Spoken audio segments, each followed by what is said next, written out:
दर्शकों नमो बुद्धाय जय भीम। मैं हूं सदाशिव गज से। दर्शकों, जैसा कि आप जानते हैं, मैत्री संवाद इस प्रोग्राम में हम किसी एक मेहमान को आमंत्रित करते हैं, उनके जीवन और कार्य के बारे में जानते हैं और वही जानकारी लॉर्ड बुद्धदेव के जरिए आप तक पहुंचाने का हम प्रयास करते हैं। तो दर्शकों, आज मैं आया हूं महाराष्ट्र के नांदेड़ शहर में, और नांदेड़ शहर में पूर्णिमा नगर है, और इस पूर्णिमा नगर के बुद्ध विहार में, विशाखा बुद्ध विहार में, विश्व शांति बुद्ध विहार में यहाँ विहार करते हैं आदरणीय विनय बोधि प्रिय जी महाथेरो। जी हाँ, विनय बोधि प्रिय महाथेरो पिछले 25 साल से इस धम्म के कार्य में जुड़े हैं। भारत नहीं बल्कि पूरे देश विदेश में उनका धम्म और प्रचार का कार्य जारी रहता है, और जहाँ पर भी ज़रूरत है बौद्ध उपासक उपासिकों को बौद्ध विचारों की, वहाँ पर वो जाते हैं। समय दुख का हो या सुख का हो, वहाँ पर विनय बोधि प्रिय जी जाते हैं और वहाँ पर अपने धम्म और प्रचार प्रसार का कार्य करते हैं। तो आज उनके साथ बातचीत करते हैं मैत्री संवाद में, और आज का विषय है मैत्री संवाद में वर्षावास। तो आइए सीधा बात करते विनय प्रिय बोधि से। वंदामी बंदी जी। साधु साधु, सुखी मंगल। बंदी जी, सबसे पहले मैं लॉर्ड बुद्धा टीवी पर आपका तहे दिल से स्वागत करता हूं और आपके कार्य की सराहना भी करता हूं, जो आप बाबा साहब के बुद्ध के विचारों को बढ़ावा देने का काम करते हैं। तो सबसे पहले हम ये जानेंगे कि आपकी उपसंपदा कहाँ और कब हुई है? 2001 में थाईलैंड के वटचोला महाआश्रम इस विहार में मेरी उपसंपदा हुई थी। फ्रामहा सामुत, फ्रामहा चोलालंकुर, फ्रामहा शो, ये मेरे आचार्य उपाध्याय थे। 2001 में थाईलैंड में मैं था और वहाँ पर मेरी उपसंपदा हुई थी। बंती जी, उपसंपदा आपकी हुई तब हालांकि भारत में नहीं बल्कि विदेश में आपकी उपसंपदा हुई है। तो विदेश जाने का जो मौका है, ये कैसा आपको मिला? वैसे बुद्धगया में मेरी प्रवज्जा हुई थी महाबोधि वृक्ष के नीचे। प्रवज्जा के बाद मैं बुद्धगया में रहने लगा, महाबोधि महाविहार के आसपास, ऑल इंडिया भिक्षु संघ के महाविहार में। और वहाँ रहते रहते कुछ भिक्षुओं से पहचान हुई। उनमें से फ्रामहा सामुत एक थाई भिक्षु थे। ऑल इंडिया भिक्षु संघ को उसकी बॉर्डर थी, और वटथाई विहार के पास में, वटथाई विहार में फ्रामहा सामुत रहते थे। मगध यूनिवर्सिटी में पीएचडी करते थे, और उनके साथ हमारा रोज का मेल जोल था। और उनको अंग्रेजी पढ़ाना, इंग्लिश पढ़ाना और उनके साथ डिस्कस करना। तो करते करते सबसे पहले तो हम लाओस में गए थे। एक ऑस्ट्रेलियन भिक्षु थे, वैसे बाय बर्थ वे वियतनामीज थे। बुद्धा धातु उनका नाम था। बुद्धा धातु 2000 साल में हमें मेरे साथ और भारतीय 4 भिक्षु, हम 5 भिक्षुओं को लेकर के लाओस में गए। वर्षावास का समय था, मेरी उपसंपदा नहीं हुई थी। लाओस में उन्होंने उनके साथ हमें रखा, और वे कुछ अलग करते थे। हमारे नाम से, भारतीय बौद्ध भिक्षुओं के नाम से वहाँ पर वो बहुत बड़ा डोनेशन इकट्ठा करते थे। और जब मेरी समझ में आया तो वहाँ के लोकल लोगों को मैंने पूछा, उन्होंने उनको बताया, उनके लोगों को बताया, वो बताते थे कि भारत में भिक्षुओं को विहार नहीं मिलते, भारत में भिक्षुओं को वस्त्र नहीं मिलते, भारत में भिक्षुओं को कुछ सुविधा नहीं मिलती, और उनके लिए मुझे विहार खड़े करने हैं और उसके लिए आप डोनेशन करो। उनकी वियतनामीज भाषा में बोलते थे, लेकिन जो नॉन इंग्लिश बोलने वाले लोग थे उनके साथ मेरा संवाद हुआ, और उन्होंने बताया कि ऐसा करते हैं। हालांकि ऐसा भारत में नहीं है। हमें सब कुछ मिलता है भारत के उपासक उपासिकाओं से, जो डिवोटीज है भारत में, हमें किसी भी बात की कोई कमी नहीं है।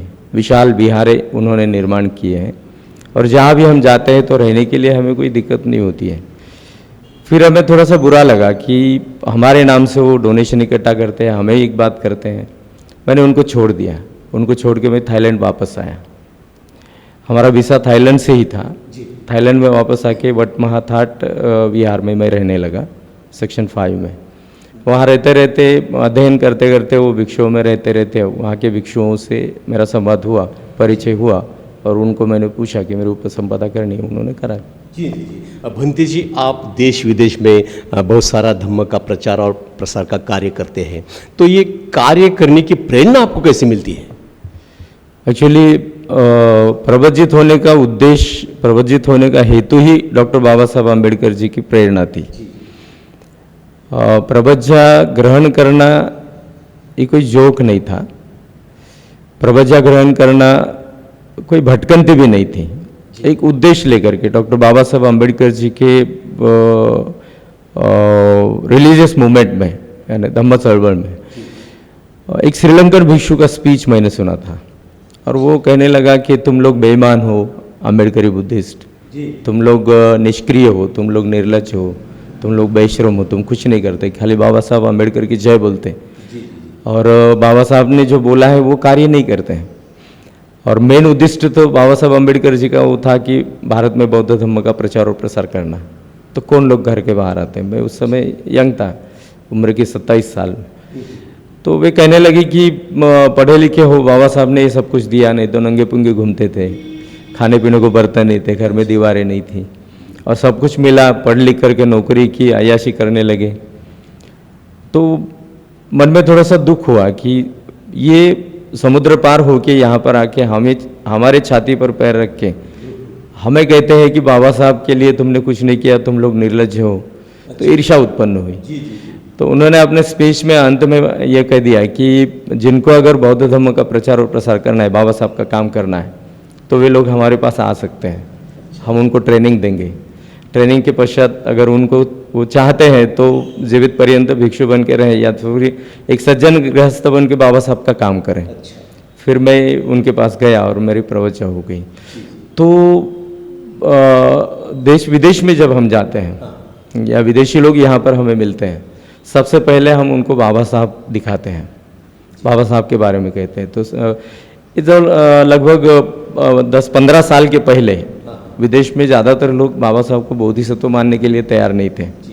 हम जब भी विदेश में जाते हैं तो एक बाबा साहब की फ़ोटो हमारे बैग में होती है, और जब हमें रूम मिलती है तो एक बाबा साहब की फ़ोटो, एक भगवान बुद्ध की फ़ोटो हम आसपास में रखते हैं। तो वे लोग आते हैं और वे लोग एकदम क्रुद्ध होकर के पूछते हैं कि who is he is in coat suit, how is sit with Buddha. So then after हम उसको एक्सप्लेन करते हैं कि he is a Bodhisattva. So how he is a बोधिसत्ता।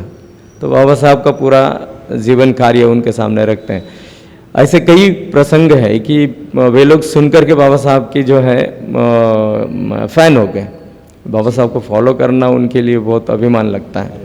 देश विदेश में जाके हम ये काम करना, बौद्ध धर्म का प्रचार विदेश में जाके करने की ज़रूरत नहीं है। हालांकि हजारों सालों से वहाँ बौद्ध राष्ट्रों में जो है तो बुद्धिज़्म है, वे लोग फॉलोअर है, ऑलरेडी फॉलोअर है। हम जब वहाँ जाते हैं तो वहाँ का कल्चर सीखने के लिए हमारे यहाँ कमियाँ हैं।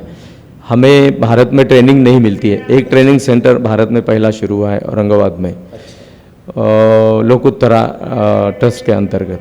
लेकिन उसके पहले भारत में भिक्षुओं को, हमें भारतीय भिक्षुओं को ट्रेनिंग नहीं मिलती थी, कोई शिक्षा नहीं मिलती थी। और इसके लिए जाने की इच्छा हुई और वो उद्देश्य लेकर के मैं बाहर जाते रहा आज तक। और जब भी वहाँ कोई सेमिनार होता है, वहाँ कोई भिक्षुओं की बैठक होती है, ग्रुप डिस्कशन होते हैं, कभी थेरावादी भिक्षुओं के साथ, कभी महायानी भिक्षुओं के साथ। सो टॉपिक रहता है कि जैसे वियतनाम में मैं 2-3 बार एक सेमिनार में ऐसे पार्टिसिपेट हुआ हूँ कि why we are not together, we are Buddhist. Mahayana and Theravada, they think is not important, but we are Buddhist. Our goal is same, but why we are not together? Our ways are why different. So बहुत discuss होते हैं उनके ऊपर, और हम उन्हें जब भी जाते हैं तो उनके साथ डिस्कस करते हैं, कभी किसी सेमिनार में या उनके साथ बैठे बैठे। तो उनके साथ एक ही डिस्कस होता है हमारा कि बाबा साहब ने जो हमें बुद्ध धर्म का मार्ग दिखाया है, एंड बाबा साहब ने जो बुद्ध धर्म का मार्ग चूज़ किया था, बाबा साहब ने बुद्ध धर्म की दीक्षा लेने का जो चूज़ किया था, तो उसका पर्पस बहुत बड़ा था बाबा साहब का। तो बाबा साहब ने बुद्धिज़्म में, बौद्ध संस्कृति में या फिर बौद्ध वाङ्मय में जो भी कोई लोगों ने घुसपैठ की थी उनको बाहर निकाला, और पूरे विश्व के सामने बाबा साहब ने बुद्ध का जो है वास्तविक धम्म उनके दृष्टि में लाने का बाबा साहब ने प्रयास किया। तो वो प्रेरणा हमारे पास है, क्योंकि भिक्षु बनने का उद्देश्य बाबा साहब प्रेरणा स्रोत है। तो सवाल ही नहीं आता कि बाबा साहब ने जो कहा है वही हमें काम करना है। और फिर भारत में तो हमारे लिए तो बहुत बड़ी भूमि है, विदेश में जाके बौद्ध धर्म का प्रचार करने की इतनी आवश्यकता नहीं होती है, लेकिन बाबा साहब का एग्जाम्पल हम अवश्य देते हैं। बंटी जी, अब देश विदेश की बात यहाँ पे निकली है, तो अब तक आपने धम्म के प्रचार को लेकर कितने देश का दौरा किया है अभी तक? 10-11 कंट्रीज में मैं गया हूँ अभी तक। और मैं एक बात आपको कहता हूँ कि वहाँ घूमने के लिए जाने के लिए हमारे पास कहाँ पैसा होता है।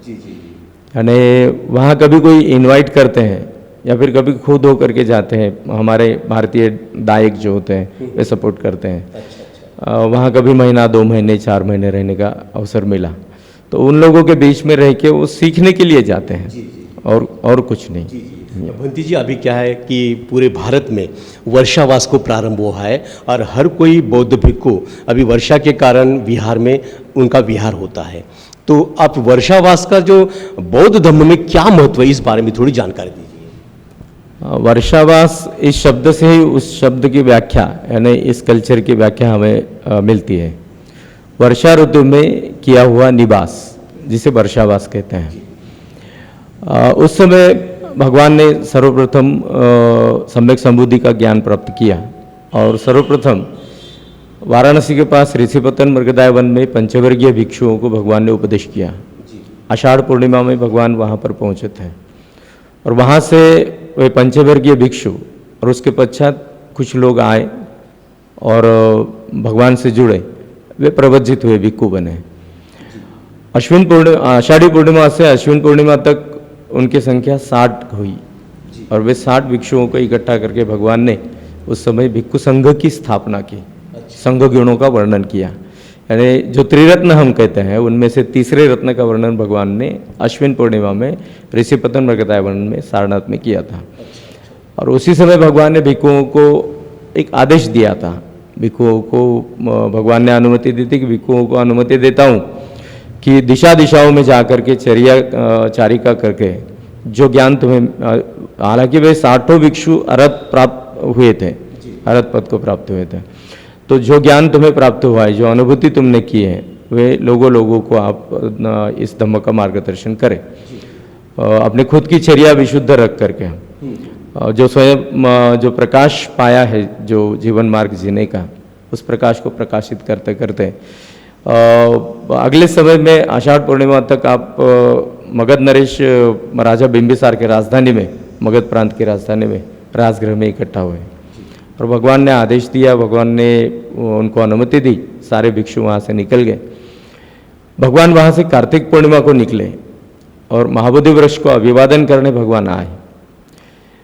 कुछ समय महाबोधि वृक्ष के सानिध्य में भगवान ने बिताया, तो वहाँ पर आसपास में जो काश्यप कुल के कोई बंधु भिक्षु थे, परिव्राजक थे अन्य मत के, जो जटाधारी थे, गया काश्यप, उर्वेला काश्यप, नदी काश्यप, उन सबको भगवान ने दीक्षा दी। वे लोग भगवान को कुछ प्रश्न पूछने आते थे और ये समझ के आते थे कि ये श्रमण गौतम को हम प्रश्न करेंगे, इसका उत्तर अगर जवाब नहीं दे सके तो ये अपना शिष्य बनेगा। लेकिन वे भगवान पास आते थे और भगवान उनको सही जवाब देते थे, तो वे बुद्ध के शिष्य बनते थे। ऐसे करते करते गया काश्यप, उर्वेला काश्यप, नदी काश्यप, ये सारे भिक्षु बन गए और उन सभी को लेकर के भगवान राजगृह में पहुँचे, क्योंकि बुद्धत्व प्राप्ति के पहले कपिलवस्तु छोड़ के भ्रमण करते करते परिव्राजक बोधिसत्व सिद्धार्थ गौतम राजगृह पहुँचे थे। राजगृह के राजा बिंबिसार और महाराजा शुद्धोधन, इन दोनों का बहुत ही नज़दीक का रिश्ता था, दोनों का परिचय था, एक दूसरों से मैत्री के संबंध थे।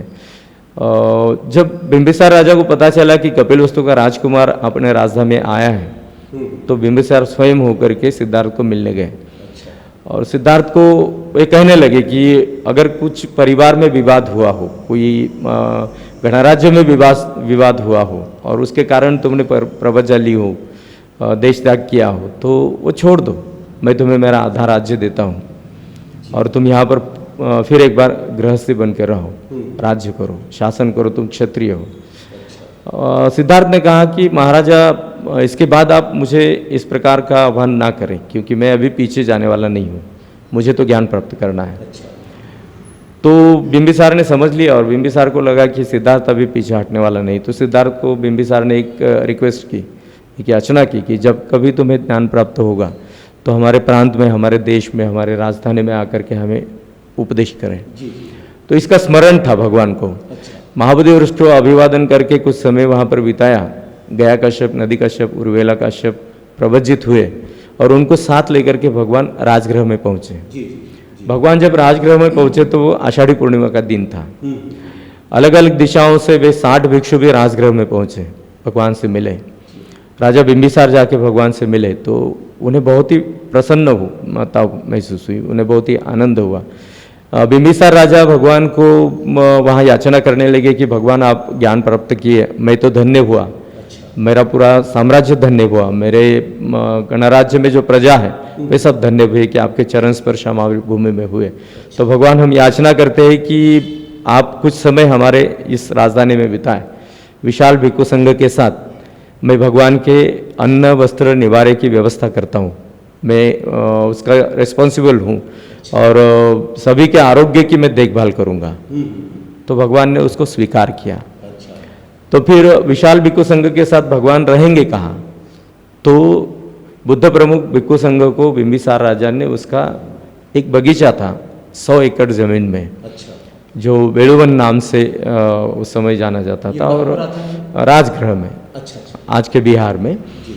तो बिंबिसार राजा ने वह 100 एकड़ जमीन पर जो एक रमणीय बगीचा था वो बुद्ध प्रमुख भिक्षु संघ को दान किया और भगवान के निवास की व्यवस्था की, भिक्षुओं के निवास की व्यवस्था की, उनके अन्न वस्त्र निवारे की व्यवस्था की और उनके आरोग्य की भी जिम्मेवारी ली। तो भगवान वहाँ रहने लगे। तो राजगृह के आसपास वहाँ पर अन्य सांप्रदायिक भी थे, जैसे अजित केश कंबली, निघंटनाथ पुत्र या संजय बेल्लठी पुत्र, ऐसे कुछ सांप्रदायिक थे। तो उन लोगों में भ्रांति हुई कि श्रमण गौतम सचमुच बुद्ध हुए क्या। तो कुछ लोग ऐसे ही कुत्सित बुद्धि से भगवान के पास आते थे और प्रश्न पूछते थे और उनके प्रश्नों के उत्तर भगवान देते थे, तो वे प्रवज्जित होते थे, भिक्षु बनते थे। कुछ लोग ऐसे ही सुनने के लिए आते थे कि चलिए श्रमण गौतम क्या उपदेश करते हैं। जितने लोग वहाँ पर जाते हैं, ये गृहस्थ लोग जाते हैं या फिर इतने परिव्राजक उनके आसपास हैं, क्योंकि संघ सबसे बड़ा उस समय राजगृह में भगवान का था। लगभग 17-18 सांप्रदायिक वहाँ पर रहते थे और उन सब में से संघ भगवान का बड़ा था। तो कुछ लोग ऐसे जानने के लिए आते थे, भगवान का उपदेश सुनते थे और वे प्रवज्जित होते थे। ऐसे करते करते वहाँ पर हजारों लोग प्रवज्जित हुए। एक दिन भगवान के मन में आया कि वर्षा ऋतु में भिक्षु भ्रमण नहीं कर सकेंगे, क्योंकि वहाँ उस समय भिक्षुओं को एक ही वस्त्र परिधान करने की अनुमति थी। उनके पास एक ही संगाठी, एक ही उत्तरासंग, एक ही अंतर्वासक रहता था। भगवान ने उस समय चिवर का प्रबोधन किया कि चिवर कैसे होना चाहिए, चिवर कैसे कहते हैं। और उस समय भिक्षु एक ही वस्त्र पहनते थे। बारिश में, वर्षा ऋतु में अगर भिक्षु भ्रमण करेंगे तो वे वर्षा में भीग जाएंगे, तो उनके पास तो बदलने के लिए दूसरे वस्त्र नहीं थे। गीले वस्त्र पर ही भिक्षु अपना जीवन यापन करते थे। कुछ बीमार होते थे, उनके शरीर में कुछ रोग पैदा होते थे। भगवान के समझ में आया, और बारिश में अगर चलते हैं तो जमीन के अंदर जो जंतु होते हैं वे उनके पैर के तले जो है तो मृत्यु हो जाएंगे। तो भगवान ने कहा भिक्षुओं को भिक्षाटन भी नहीं मिलेगा, क्योंकि बारिश के समय लोग घर के बाहर नहीं निकलेंगे। उस समय तो जोरों से बारिश होती थी। तो भगवान ने अनुमति दी भिक्षुओं को कि भिक्षुओं वर्षा ऋतु में एक ही निवास में रहने की अनुमति देता हूँ। और जो सामने गृहस्थ थे उन्हें भगवान ने आह्वान किया कि तुम लोग अपने अपने क्षेत्र में भिक्षुओं के लिए निवास निर्माण करें और वर्षा ऋतु में भिक्षुओं को निमंत्रित करें, उनके अन्न वस्त्र निवारे की या आरोग्य की जिम्मेवारी ले। और तब से वर्षावास शुरू हुआ। जी भंती जी, अभी वर्षावास 3 महीने चलता है, तो इस 3 महीने के वर्षावास में बुद्ध विहारों में या जो भिक्षुगण होते हैं ये किन ग्रंथों का पठन करते हैं? एक्चुअली वर्षावास में ग्रंथों का पठन करना, यह बात बौद्ध संस्कृति में, पुरातन संस्कृति में नहीं है। क्योंकि ग्रंथ वाचन करना यह कोई बात नहीं है। तो वो तो 12 महीने आप कर सकते हैं, भिक्षु हो या आप उपासक उपासिका हो, वो तो 12 महीने कर सकते हैं।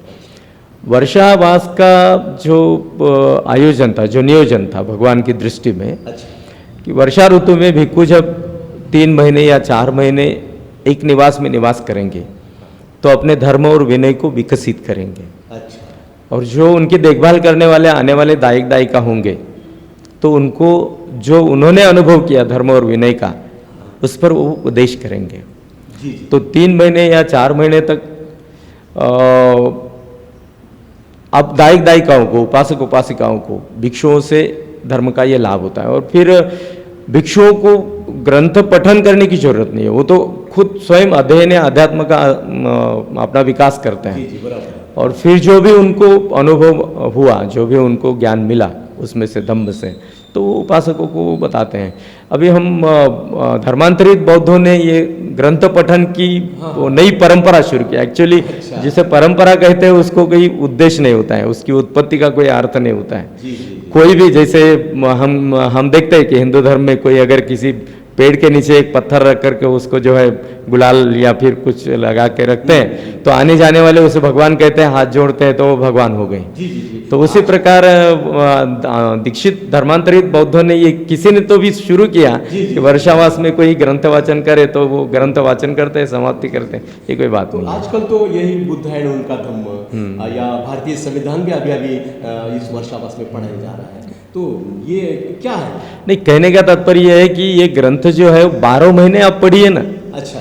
बुद्ध विहारों में 12 महीने आपकी रेलचल होनी चाहिए। हाँ, हाँ। और 12 महीने आप धर्म ग्रंथ का पठन करें। आपको कौन कहता है कि आप मत करें? जी, जी। ये कैसे हुआ कि जैसे मराठवाड़ा में एक कहावत है मराठी में, हाँ। आगे तो निघाले आणि फुफुरड्यात पडले। अरे। इसका मतलब होता है कि अग्नि से निकले और जो तपती जमीन है उस पर जाकर गिर पड़े। तो उससे कोई मतलब नहीं होता है। जैसे हुआ कि पहले धर्मांतर के पहले हिंदू धर्म के रीति रिवाज हमारे पूर्वजों ने जो है चलाए थे। फिर अब ये हुआ कि हिंदू धर्म में श्रावण चलता है तो हम बौद्ध धर्म में वर्षावास चला रहे हैं।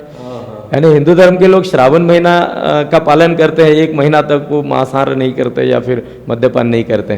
तो धर्मांतरित बौद्ध लोग अब ये चला रहे हैं कि वर्षावास में हम मांसाहार नहीं करेंगे, मद्यपान नहीं करेंगे, बाकी 9 महीने तक करेंगे, हमें तो जीवित पर्यंत नहीं करना चाहिए। मुस्लिम धर्म में रोजा होता है, वैसे हमारे धर्मांतरित बौद्ध लोग अभी वर्षावास करने लगे हैं, तो ये गलत है। वर्षावास तो भिक्षुओं के लिए है। हाँ। फिर इस वर्षावास में बौद्ध धर्म का जो अनुसरण है उपासकों ने किस तरह से करना चाहिए? एक्चुअली ये बहुत बड़ी संधि है जी, बहुत बड़ा अवसर है आप उपासक उपासिकाओं को, क्योंकि एक आचार संहिता है बौद्ध अनुयायियों के लिए। उस आचार संहिता का जो मुख्य केंद्र बिंदु है वह है अष्टांगिक मार्ग। और अष्टांगिक मार्ग को परिपालन करने के लिए आप गृहस्थ और गृहिणियों के लिए एक आचार संहिता है, वह है आर्य अष्टशील उपोसत। जो आर्य अष्टशील उपोसत है वह उपोसत सप्ताह में 1 बार आपको ग्रहण करना है। जैसे कि हर कोई अष्टमी, अमावस्या या पूर्णिमा में। वर्षावास के समय में, वर्षा ऋतु में भिक्षु एक ही निवास में रहते हैं। तो ये 3 महीने के या 4 महीने की कालावधि में, समय में आप लोगों को भिक्षु आर्य अष्टशील उपोसत प्रदान कर सकते हैं। और भिक्षुओं के सानिध्य में रह करके आप उपासक उपासिकाओं को आर्य अष्टशील उपोसत परिपालन करने का अवसर मिलता है। क्योंकि भगवान के आदेशानुसार वर्षावास जब समापन होता है, वर्षा ऋतु जब समाप्त होता है, अश्विन पूर्णिमा के बाद कोई भिक्षु 4 महीने का अधिष्ठान करते हैं, तो कार्तिक पूर्णिमा के बाद भिक्षु जब भ्रमण करने जाते हैं तो आप कितना भी ढूंढोगे तो भिक्षु आपको नहीं मिलते हैं। अगर किसी बार आपके मन में आया कोई अष्टमी या कोई अमावस्या या कोई पूर्णिमा के दिन कि मुझे उपोसत धारण करना है भिक्षुओं से, और भिक्षु तो भ्रमण करने गए हैं, उस व्यास में निवास में तो भिक्षु नहीं है, तो वो अवसर आपको वर्षावास समय में कंटिन्यू मिलता है। यानी हर एक अष्टमी, अमावस्या और पूर्णिमा को। तो आप उपासक उपासिकाओं ने एक्चुअली यह आप लोगों के लिए आचार संहिता है। गृहस्थ हो या गृहिणी, स्त्री हो या पुरुष, उपासक हो या उपासिका, आप लोगों को हर कोई उपोसत के दिन अष्टशील उपोसत परिपालन करने का अवसर इस समय मिलता है। इस प्रकार का बहुत बड़ा लाभ। और अष्टशील उपोसत जब आप ग्रहण करते हैं तो उस दिन यानी 24 घंटों तक, पूरा दिन और पूरी रात तक आपको उस अष्टशील का परिपालन करना है। और पूरा उपोसत शब्द का अर्थ ही होता है कि स्वयं के पास रहना, स्वयं के एकांत में रहना। और जब एकांत में क्यों रहना है, तो हमें बुद्ध धम्म और संघ का चिंतन करना है। भगवान ने जो धम्म बताया उसका चिंतन करें, तो ये बहुत बड़ा अवसर वर्षावास के समय में आप उपासक उपासिकाओं को मिलता है भिक्षुओं के सानिध्य में रहे। जी जी भंती जी, आप एक बहुत बड़े विद्वान हैं और आपके पास में बुद्ध धम्म और बाबा साहब के विचारों का खजाना ही है। आप जब भी प्रवचन देते हो तो 2-2 घंटे 3-3 घंटे आप लगातार बात करते हैं। वर्षावास ये बहुत बड़ा विषय है, लेकिन लॉर्ड बुद्धा पर समय की पाबंदी है, इसलिए जाते जाते मेरा आखिरी सवाल आपको ये रहेगा कि बाबा साहब ने 1956 में बौद्ध धर्म की दीक्षा दी है, तब से लेकर अभी तक समाज में किस तरह का परिवर्तन हुआ, या आप प्रवचन देते हैं उसका कितना लोग अनुसरण करते हैं, इस बारे में थोड़ी जानकारी दीजिए। एक्चुअली धर्मांतर के बाद जो धर्मांतरित बौद्ध लोग हैं उनमें परिवर्तन तो बहुत बड़ा हुआ। हम कभी नकारात्मक नहीं सोचते हैं, सकारात्मक दृष्टि से अगर हम देखते हैं तो धर्मांतरित बौद्ध लोगों में परिवर्तन बहुत हुआ। कुछ लोग हैं एक्चुअली भगवान के समय में भी ऐसे लोग थे, जैसे आपको ज्ञात होगा कि भगवान का परिनिर्वाण कुशीनगर में हुआ था, और परिनिर्वाण होने के पश्चात महाकाश्यप भिक्षु, महाश्रमण महाकाश्यप भिक्षु, उनके 500 अनुयायी भिक्षुओं को लेकर के कुशीनगर की ओर आते थे। तो भगवान के पार्थिव से एक ब्रह्म कमल लेकर के एक उपासक जाते हुए महाश्रमण महाकाश्यप को दिखाई दिया। तो उन्होंने पूछा कि क्या भगवान का परिनिर्वाण हुआ, और उस गृहस्थ ने कह दिया कि हाँ भगवान का परिनिर्वाण हुआ। तो उन 500 भिक्षुओं में महाश्रमण महाकाश्यप भिक्षुओं के जो अनुयायी थे 500 भिक्षु, उनमें से कुछ भगवान के निर्वाण की भावना करने लगे, ध्यान करने लगे, कुछ आक्रोश करने लगे कि हमें भगवान का अंतिम दर्शन नहीं मिला। उनमें से एक सुभद्र नाम का भिक्षु था, और वो जोर जोर से चिल्लाने लगा कि तुम लोग पगले हो, कि अच्छा हुआ भगवान की मृत्यु हुई। जब भगवान थे तो भगवान कहते थे ऐसा करो, ऐसा मत करो, ये मत करो, ये करो। अब तो भगवान की मृत्यु है, अब तो कहने वाला कोई नहीं है। इस एग्जाम्पल से हमें ये कहना है कि भगवान हयात थे उस समय भी लोगों की मनोवृत्ति ऐसी थी। उस समय के पॉपुलेशन के अनुसार उस समय कम थी, लेकिन आज के पॉपुलेशन के अनुसार लोगों की मनोवृत्ति वैसी ही है। मनुष्य नाम का जो सत्व है, उसका जो चित्त है, उसकी जो चित्त प्रवृत्ति है, वह यानी एंशियंट समय से जो है वैसे ही चलती आ रही है। उसमें परिवर्तन करना है या नहीं करना है वो तो उस पर डिपेंड करता है। तो धर्मांतरित बौद्धों को अगर हम देखते हैं तो संख्या के तौर पर अगर हम देखते हैं तो ज़्यादातर लोगों में बदलाव आया है। बहुत सारे लोगों ने, अधिकांश लोगों ने धर्मांतर के बाद अंधविश्वास को छोड़ दिया है। लेकिन आज एक थोड़ा सा एक गंभीर समस्या हमारे सामने खड़ी होती है कि जो आने वाले जनरेशन है वह आने वाली जनरेशन बुद्धिस्ट कल्चर की ओर प्रेरित नहीं हो रहे। जैसे बहुत सारी हिंदू संस्कृतियों को वो अनुकरण करते हैं। जैसे अभी विवाह होते हैं, जिसे हम मंगल परिणय कहते हैं, तो विवाह के समय में जो आपका जो यंगस्टर्स, जो यंग जनरेशन है, जो लड़के लड़कियां, वे लोग जो है हिंदू संस्कृति का अनुकरण करने लगे, जैसे हल्दी लगाना या इस प्रकार से। तो इस बात से थोड़ी सी निराशा होती है।